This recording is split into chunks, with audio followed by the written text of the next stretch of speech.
ልጅሽን ታቅፈሽ ስደትን የቀመሽ አድኜንም አምላክ ከመከራ ፈጥነሽ ዘግይቶሽ ሸርተናል አብረን ከወጣነው ዛሬ ለመኖሩ እርግጠኛው ማነው?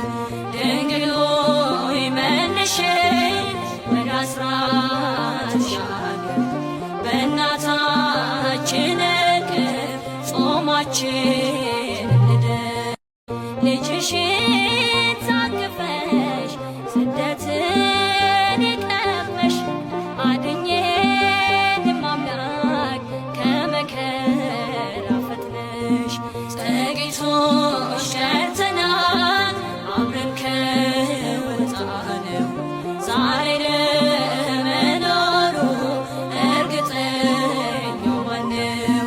ድንግል ሆይ መልሽኝ ወደ አስራትሽ በእናታችን እቅፍ ጾማችን